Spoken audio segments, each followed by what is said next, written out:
good morning. Good morning. I'm a little late because I had computer issues. My computer was acting out. But in times like this, I'm just so grateful that we even have all this technology to connect. So, hi everyone. It's me back with my Viral Wisdom course that I do every single day. I'm so excited to see you all. Tell me where you're signing in from and how you're feeling and how you're doing. And it's another day in this new reality. So, today I want to focus on all the things that we thought was so pivotal and so important, mostly success and failure. Um, Many of us parents are now at home with their children and feeling as if their children are going to be behind the curve and that their children need to race ahead and catch up. And a lot of parents are feeling stress around their kids' distance learning. Yes, if you're a parent who's feeling stress around that, say, yes, that's me, and talk about your stress and share. So, the reason why it's particularly important for us parents, especially, but all of us, to re examine our ideas around success and failure is because this virus has kind of turned everything on its head by showing us that all that we were working for, all that we were working toward in our life, right? We were climbing a ladder, and now that ladder has been snatched midway, and we're forced to stop. If anything, we could go back down, right? We could like go right swinging to the ground. So, people who are in the tourism industry, pilots and cruise ship people, they could go all the way down because they don't have the ladder going up anymore. If anything, there will be no ladder in that industry. Many of us are feeling that way, that all that we were working for is not going to come to fruition. So, how do we understand? How do we deal? How do we cope with this idea that everything we were working for is not going to come true? And now, with our children, especially college bound kids, kids who just got into college, or my kid is an 11th grader, everything is weird, and we're fighting over distance learning, and you're supposed to be studying, and they're sleeping all day, and everything is kind of topsy-turvy, as it should be. You see, the reason why crises are so powerful in our lives is because they turn things asunder. They turn everything upside down. This is the most difficult thing about a crisis. This is why we don't like crisis. This is why we don't like change, is because everything gets turned on its head. Yet, it is an invitation for everything to be turned on its head. Otherwise, we would never turn things on their head unless we were invited or forced. So this is a forced topsy-turvy, right? A forced turning things on its head. So let's let things turn on their head. And one of the things that is being turned on its head, besides our female idea of beauty, because all of us have let go our idea of beauty, we're sitting at home all the time, but that's kind of more superficial. On a deeper level, what is being turned on its head is our idea of success, right? What made us feel successful is gone. And it's quite possible that because we don't have our traditional ideas of success, what's left is a sense of failure, right? So now we're being asked, what was my idea of success? And maybe you can write down your idea of success. What is in its place now that that idea of success is gone? So, for example, I was going to launch a book. This is the book. You can buy it. So we were going to launch this book in September. We had planned a big fanfare of like a multi-city tour and planned all our outfits and were so excited, and now that's gone. Many of my friends who are authors, their whole idea of a book tour is gone. So that idea of success and the ladder of how to write a book and how to launch a book is gone. So maybe you can share below what was your idea of success and what part of that idea is gone. What part of that idea of success for you is gone? So for me, The idea of being a successful author, maybe, and having a big book launch, that's gone. For me, the idea of doing all my talks abroad, I was always traveling, doing all these talks, that was an identification of success for me. That's gone, right? So, what identification of success for you has gone? And the more that has gone, the more we are going to be challenged. And we're going to be asked to look at what's left. Okay, that's gone, that's gone, that's gone, that's gone. What is left? So somebody wrote being a successful chef. Somebody else wrote on my Instagram, I host retreats in Hawaii, and in a moment they were all canceled and I had to refund everyone. So many of us are going through. Somebody else writes, I wanted to go to France as an exchange student.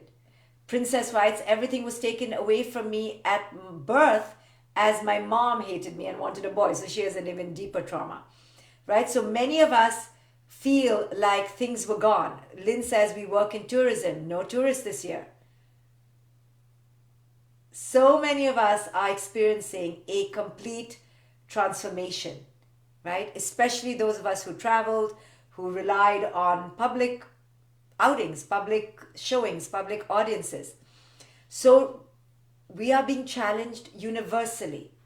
We are being challenged collectively. How are we going to rise up to the absence of what we thought was success? What is going to be left in the sieve when that surface layer of success is taken away? Many of us found success in being a parent, but we were part-time parents. Now we're full-time parents and we're teachers. I don't know about you. I'm not feeling that successful as a parent anymore because being a parent and a teacher is messing up me being a parent, and my kid is not happy with this dual role. So I'm feeling unsuccessful. How are you feeling as a parent? Are you feeling successful or unsuccessful? I can guarantee you most parents, if they drew their success from parenting, they're feeling unsuccessful as well because now you're with your kid all the time. Maybe you're feeling unsuccessful as in a marriage, as a partner. So for those of you tuning into Instagram, I do the same thing on Facebook, and all the talks are archived on Facebook. If you're tuning in right now, Facebook, hi. If you want to go back to my other talks, this is Viral Wisdom number 19, I think. So I've been doing 18 days of this, but I also did another 18 days of other talks. So they're all being stored on Facebook. So come join me there and check in, say hello, tell me what is your idea of success and what part of that idea has been taken away from you. And then the third question is, what is left in the sieve? What's left at the bottom of the container? What's left there, right? What's left? And there is a lot that's left, but only when you turn around your idea of success. If your idea of success was going linearly up a ladder, if your idea of success was being in that industry and only that industry, if your idea of success was having a plan and having a 10-year plan and following that plan, if that was your idea of success, it's now been taken away. And now we're forced to come up with a new idea of success. And this is where we have to show up fully adaptable, fully transformative. Because if we don't, and we keep clinging and keep waiting, so if I keep waiting for the tour for this book to sell the book, I'll never sell the book. I have to think of new ways. If you're in the tourism industry and you're just waiting for the tourists, but don't think of other ways, creative ways, and each person has to discover that, then we're going to be stuck. So success as we knew it is gone. But you know what? Success as we knew it should have been gone. Because the way we knew success was up a ladder, acquisitive, collective, aggrandizing, collecting the degrees, collecting the awards, collecting the likes, collecting the trophies. And as long as we were going up that path, up that ladder, crisis turns it around. Crisis comes and takes that away. That's why we cannot predicate our life on success that is linear. Because life happens. Shit hits the fan. Stuff breaks down. This is the nature of life. It's fragile. And we're seeing it now more than ever. Life is so fragile. Therefore, those ladders of success that we created, they're all going to crumble. The first thing that's going to go are all the fake things in our life. So our fake hair color going to go. All the Botox going to go. The first things that crumble are those that were crumbable, that were transient, right? So all the makeup, the fake hair, the eyelashes, boobs, all those things are going to go because all those were transient and we were clinging on to them through superficial means. The next things that are going to go are all the fake ways we identified ourselves. So I identified myself as a public speaker. Oh, it's gone. So I have to be creative. I have to do this now in a different way and not even make money, right? Be adaptable. If I thought that I'm going to be an author going around doing a book tour, that's gone. All our transient ways of being get taken away in a turning point, in a crisis. And we yell at the crisis and we get upset at the crisis. Why did you take away my job? Why did you take away my beauty? Why did you take away my marriage? Why? We blame the external. But let me tell you, nothing that is being taken away was permanent anyway. All the things that were taken away are already transient, right? So if your life is being taken away, life is transient. If your success is being taken away, it was transient. It was our fault for depending on that success. It was our fault for being attached to that identity. And because we attach to that identity, when it's taken away, what's left in the sieve is depression, is lostness, is emptiness. But actually, what's left in the sieve is not just the absence of success, because the success was an illusion anyway. What's left is who you truly are without that. Yes, maybe poorer. Yes, maybe not as pretty. Yes, maybe not with your marriage. Yes, but all the extraneous things go in a crisis. And if they went, they were going to go at some point anyway. Right? The tourism industry was the first thing that went after 9/11, at least in America. Right? Flights got hit, tourism got hit, the economy tanked. All the big transient architects of our society, the architectural structures of our society crumbled with the Empire State, with the Twin Towers, right? The empire crumbled with the Twin Towers because it was meant to crumble. It was transient. Economy, tourism, always the first things to go, right? So as long as we understand that we cannot base a life on the transient things. Yes, we need food to live. We need money to buy the food to live. But if our identity is tied into that, then when that goes, what's left is depression.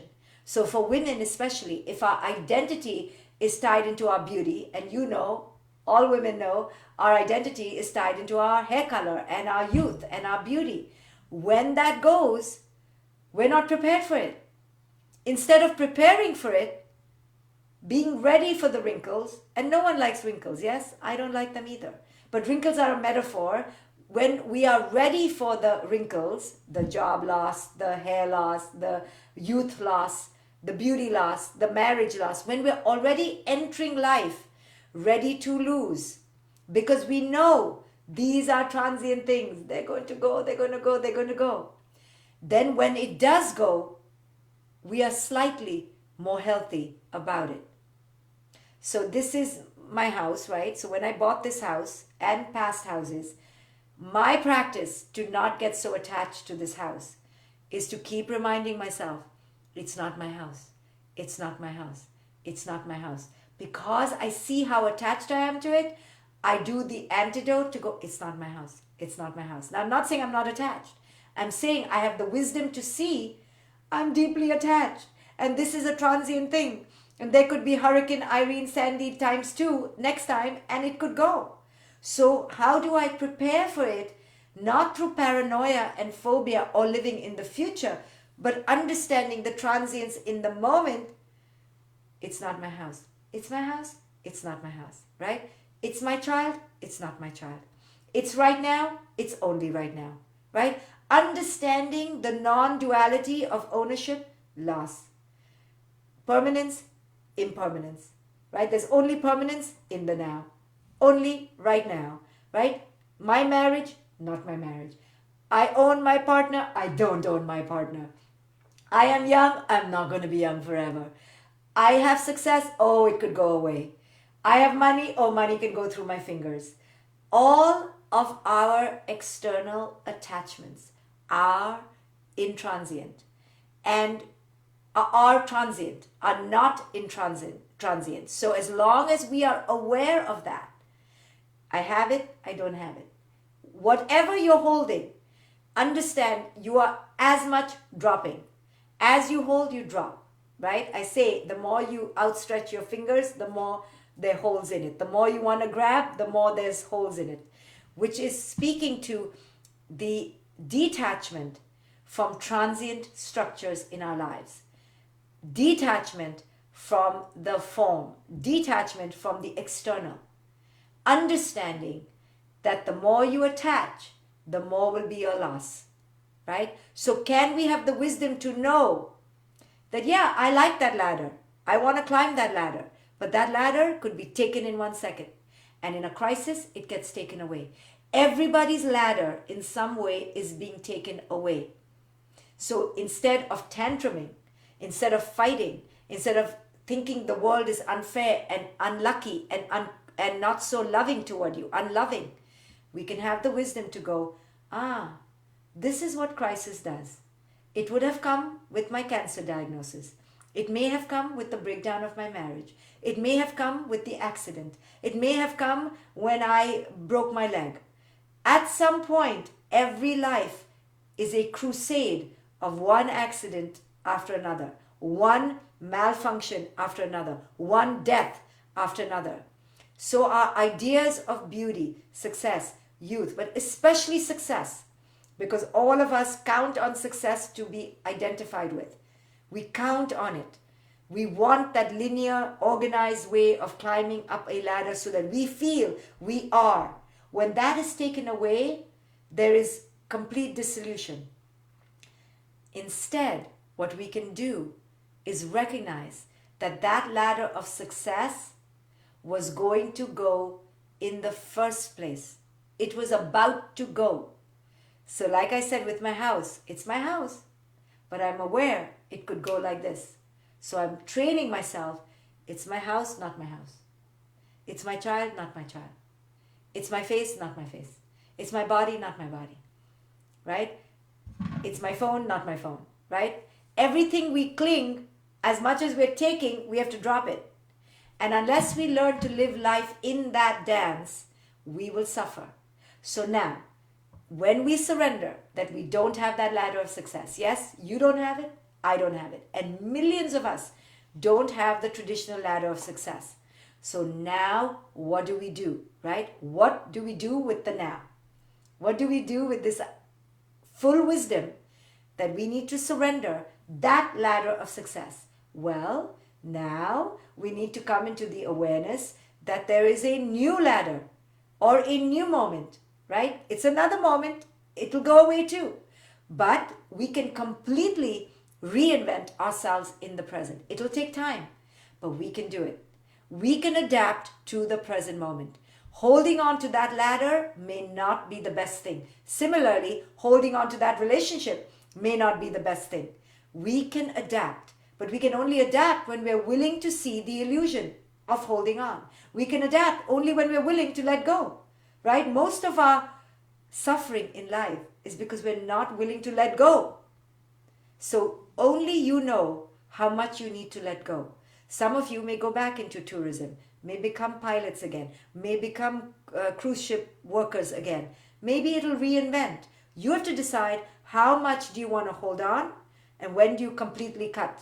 Same with relationships, right? You have to make that gauge, but the only way to start making a gauge is by releasing, by asking, do I need this in my life? Do I really need that ladder or that relationship in my life? Or can I begin to pivot somewhere else? Where do I pivot? I know for sure that most of us watching and being together in this moment are right now in a place in their life that they, not because of the pandemic, pre-pandemic, just before the pandemic, are in a place in their life that they could never have fathomed. Say yes or no if that's true. If you feel that you're right now, before the pandemic, in a place you could have never imagined, say yes or no. Because I want to show you that even before the pandemic, you were living an unexpected life. I know my life completely different. Completely different. Even pre-pandemic. So now I look at it, oh, one more complete difference. Type yes if it is. They're writing yes, yes, yes, yes. You never imagined this life. Did you imagine the children you would have? How could you imagine? Right? Just the children are not who you imagined. And the child at 8 is not the child at 17. My child is 17. She's not the same. Could not have expected this. Complete unexpectation. We are always living an unexpected life. This is the truth of it. So yes, there's loss. Yes, you like that ladder of success. But it may be time to release it. It may be time to let it go. And this is the time. This virus is showing us, what do I need to let go of in my life that is not working anymore? It may have worked 3 months ago. It's not working right now. What do I need to shed? What do I need to let go of, release with bravery? It takes bravery. It takes courage in order to invite. Maybe you change your whole idea of who you are. Maybe now you're a chef. Maybe now you're a gardener.Maybe now you're a teacher. Maybe now you go back to school. Who knows? But there is more there besides that ladder. That's what I wanted to pivot you toward. You are more than your ladders of success, than your children, than your beauty, than your marriage, than your relationship. You are more. There is more there. So the lid is being taken off, but don't be afraid to peek inside. I know you're thinking it's emptiness there. No, I promise you there's more there. Just allow it. I had a session yesterday with somebody who was trying to reinvent. And the only question I told her, and I'm going to give it to you for free, it's a question you've heard before, it's not fancy, is what lights you up? What lights me up? Now is the time, blame the pandemic, to go for what lights you up. That means you have to let go of all the things that weigh you down. What weighs you down? What ways of eating have weighed you down? What ways of thinking have weighed you down? All those things that are bogging you down, take a shear, like big shears, and just untether yourself. Blame the pandemic, right? One of my girlfriends from India has been in a rotted marriage forever. I'm like, this is your time. This is your time. Walk out. Blame the pandemic. Say you had a trauma and it shook up your brain. You have a dysfunction. You have a complete collapse of your brain, and walk out. This is the window, guys. I know it's painful. People have lost their jobs. I don't need to make excuses if I'm sounding insensitive. You know I'm not insensitive. I know people who've died. I know people who don't have a paycheck. I'm not making this all rosy. I know it's scary as heck. Scary. We are in the birth canal. We are in the dark tunnel. But what I'm also asking you to see is that this is a brief window. It may last for another year, but this shock of the window is now. So when you can claim insanity is now. You can't claim insanity after a year. Then you can't blame the pandemic. But now you can blame the pandemic. Your mother's like, what are you doing? And you're like, I don't know, I'm becoming an artist, I'm becoming a ballet dancer, I'm becoming a sculptor, I'm becoming a gardener mom. And she's like, you have a corporate job, you should wait for your job. You're like, no, I never liked it. But you're a lawyer. Never liked it. This is your moment to claim insanity. It's a small window. Take it, claim it. But jokes aside, this is a window. It comes once in a lifetime. I tell all my clients, when they've hit rock bottom, they are so miserable, but I, as the therapist, am so gleeful. I don't show them. I'm so happy because I know that they're breaking. What that means is their ego is breaking. What that means is that their attachments to the old, that wasn't making them happy anyway, is breaking. They're crying, but they don't realize how good it is that it's breaking because they get to release it. they get to say goodbye. It doesn't work for me. It doesn't work for me, right? And just be audacious and maybe start paving the path to a new tomorrow. It is right here for you. It's no such thing as there's not enough jobs. Now, for some things there may not be, but then you find another job. There's no such thing as you can't find abundance. You may not find the same abundance, you may not find the exact thing, but I have less income, right? I have so much less income from pre-pandemic to now, right? I'm saying it. But I found abundance through this. I found abundance through creating a new Facebook group, which you can join. It's facebook.com/groups/superpowered/. So facebook.com/groups/get superpowered/. Come there. In 7 minutes I'm going to teach meditation there, and we've created a whole community of over 20,000 people. So I created abundance in other ways. I turned the steering wheel. I said, I can't go down that path, can't make the money in the same way, but I can make money in other ways. As in, I can create credit through human connection, right? Money is not just that. Money is a currency of abundance, yes? So sometimes the currency is physical notes. Sometimes the currency is interconnection. I'll talk about that more tomorrow, about how to create different currencies of wealth, yes? But my main point today is that ladder of success, if it crumbled, it was going to crumble one day anyway. So good it crumbled now, because you're still young, you're still alive, you're still healthy right now. If you're on this feed, you are. Now you can reinvent. Now you can move. Now you can change, because you've been given a reset button. You've been given a pause button. You've been forced to go within. So use this time to go and ask the tough question. What lights me up? And what has held me down? So I am choosing this verse from the Tao because it does talk about success. So I did cheat today. Verse number 13 says, success is as dangerous as failure. Hope is as hollow as fear. So many people say, well, I hope I get the job. I hope I get the promotion. I hope the virus goes away. So this people don't like when I say this, so I'm just going to say it really fast so you don't attack me too much. Hope, but the Tao says, hope is as hollow as fear. So the word hope to me is hollow, because it speaks of the future, and you can hope as much as you want. But if you don't take action in the present, and if it's not in the present, you can keep hoping. So that's what people get pissed off with me about. I've said it. Now moving along. So the Tao says hope is as hollow as fear, because it's just a feeling. It's in the future. It's not in the now. So the Tao asks, what does it mean that success is as dangerous as failure? It says, well, whether you go up the ladder or down it, your position is always shaky. When you stand with your 2 feet on the ground, away from the ladder, you will find your balance. What does it mean that hope is as hollow as fear? Well, it says, hope and fear are both phantasms,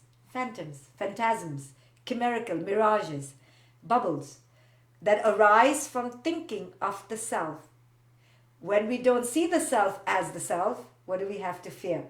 So this line, when we don't see the self as self, this line, when we don't see the self as self, I'm repeating myself, this line is the pivot of all wisdom teachings. I have talked about this one line for 52 hours in my Awakened Heart course. It's 50% off. If you want to know more about that line, the self that's not the self that is a no self, that one line is the basis of all wisdom. You can take my course. It's called The Awakened Heart. Take it for 50% off with the coupon code half off. Okay, because it's so profound, it needed 52 hours. So it says, when we don't see the self as self, what do we have to fear? See the world as yourself. Have faith in the way things are. So the word faith, I look at it like the word hope, but the Tao has used the word faith. So it's saying, have trust in the way things are. Love the world as yourself. Then you care for all things. So what this paragraph says is, there is no success, there's no failure. There's no up, there's no down. There's no hot, there's no cold. There's no rich, there's no poor. Everything is interconnected. Everything is interrelated. Everything is relative. So when you see yourself as a continuum of everyone else, we have no separation. What I have is yours, what you have is mine. And we're seeing through the virus that our breath is one. So when you realize that everything is the same, then you stop believing in success. Because what is success to one person could be failure to another. Yes, you get to the top of one ladder, but for another person, it's the bottom of their ladder. So everything is relative. There is no absolute success. Therefore, you can let it go. You can release it, and you can reinvent and readapt in the present moment. So what turns you on? What lights you up? What weighs you down? Let it go. Let it go. Let it go. You can adapt. You can turn this moment into any moment you want while you're living. If you're ill and if you're dead, you can't. But while you're living, ask yourself, how am I turning this moment around to something that lights me up? If you want to join me for meditation, I'm now going to get off this and go to my meditation group. It's facebook.com/groups/get superpowered. It's a group created for the teachings of this, but I teach meditation there on a daily basis. So join me there right now. Come there right now. Come. Join me there. Bye, guys.